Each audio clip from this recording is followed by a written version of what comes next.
Hey everybody, so I've used the Nothing Phone 2A for almost 6 months, and now that the Big Billion Day sale is almost here, you can get this phone for as low as 18 to 20,000 with all the offers.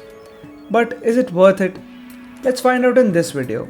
And before we start, don't forget to tap on that subscribe button if you haven't already, as a ton of content is coming soon on the channel. So I'm going to divide this review into 5 major aspects: build quality and hardware, software and features, battery life and charging, camera, performance and gaming, and the conclusion on if you should buy this phone or not. Also, I'm not going to focus much on the specs, and you can read them right here on your screen, or I'll drop a link to them. Let's start off with the hardware and build quality first.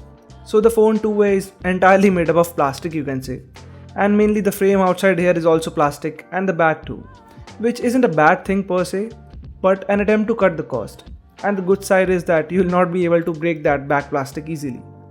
The device feels light in hand mostly, and the weight balance is done quite well. It doesn't feel that bulky as compared to the Nothing Phone 1, though it is wider than most phones out there. The front has Gorilla Glass 5 protection, and the punch hole is small enough and does not disturb your videos or movie experience that much. The buttons here are metallic and very tactile and clicky, and they do not feel cheap at all.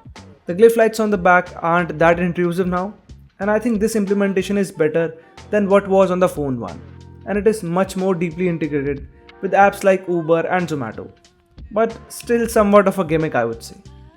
Plus, I've been using the device without any case, and you can see how it looks like. I've also used the matte white skin here and this invisible screen protector from Gadget Shields. The display here is 6.7 inch 120Hz dynamic AMOLED that can adjust the refresh rate from 60 to 120Hz. The viewing angles on the display are pretty good, and I love the fact that it is a flat display, so applying the screen protector is not an issue on this one. It also supports HDR10, so you can experience the same in supported apps like YouTube. Overall, the build quality here is good enough at this price, but I would recommend a skin or a case as it slips easily out of the pocket and the back plastic might get scratched a little too easily. Coming to the camera part, and we have 3 cameras here.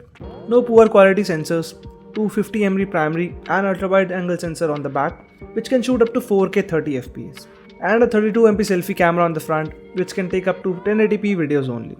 So I tested all these by taking the samples, and here they are on your screen, so you guys can have a better idea on how the images look like in real life. The primary and ultra wide angle camera took some really decent shots, be it in low light or daytime, and there was not that much of a color shift in them. The camera does a lot of things right, like capturing the right colors most of the time, and natural skin tones without over processing that much. And things like the portrait mode have good edge detection too, which has improved with updates. I also found out that it has focus issues at times, which I think Nothing should definitely fix, and it cannot focus on close-up subjects in one go after the last update. At night time, the shot taken are crisp with deep blacks and well detailed too, something I did not expect to be right at this point. And these are some samples from the front facing camera, which I feel is fine, nothing great to be honest, and it does not take well detailed shots in artificial light, which I feel is the weakest part here. And lastly, here is a video sample to give you guys an idea about the stability and quality of video shot from the Phone 2A, which I feel could be better honestly. And overall the camera is getting better with every update, and I have high hopes from Nothing regarding the same. The battery life that I get here is really good, around 8 hours easily with 5G and Wi-Fi, and around 6 to 7 hours on 5G only. And the 45W charging here isn't too slow or too fast, as it takes an hour to fully charge, and you can watch the charging speed test video to see which adapter is the best for you. And also a tap on that subscribe button here would really help the channel out. Now let's talk about the performance first. पर Nothing made a big deal out of this Dimensity 2 7200 Pro SoC that they say is optimized for Nothing OS, and initially I had my doubts, but having lived with this all this time, I'll say it holds up well to the claims Nothing made. Initially we had a lot of glitches in the UI, but now after a lot of updates, the device feels smoother in overall day-to-day usage, and I don't have much complaints now. Also, let's have a look at the benchmark scores. So on Geekbench, the score is around 806 in single core and 2039 in the multi-core score. And now on Antutu, the device has a score of around 6,52,000 points. And I'll keep an eye on these scores to give you guys a raw idea about the performance with updates. And I also did some gaming on this device just to give you guys an idea about the performance, and I would say it is not a gaming centric device.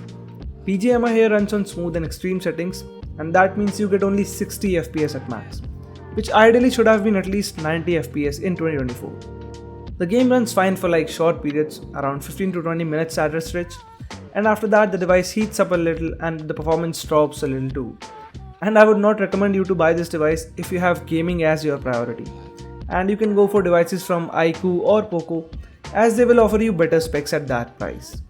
So if you have a normal day-to-day usage which involves little to some gaming and on not so heavy titles, and if you use the device for video streaming or social media that much, then this is a well optimized device for those scenarios. Talking about the software part, and this phone runs on Nothing OS 2.5.6, which is based on Android 14 and is one of the only and closest skin to stock Android out there, with some UI elements on the top which are minimal and look really good too. It is easily by far the second best flavor of Android after Pixel skin. Though Nothing hasn't given the latest security update after the launch, still it did get a bunch of updates one after the other, and the system is more stable than ever before. There is no bloatware or any unnecessary apps here, and even the Nothing X app can be uninstalled, which is cool. Plus, like other brands, you get the AI features like the AI wallpaper here and some other customizations like an app locker and a somewhat silent call recorder too in the Google Dial. It has a lot of new widgets and this Nothing OS is well optimized, so kudos to Nothing for that. I also like the fact that it will get 3 major updates, which is a good thing for a sub 25k phone, as it even made Samsung to do the same with M series devices. Lastly, things like the call quality is good too.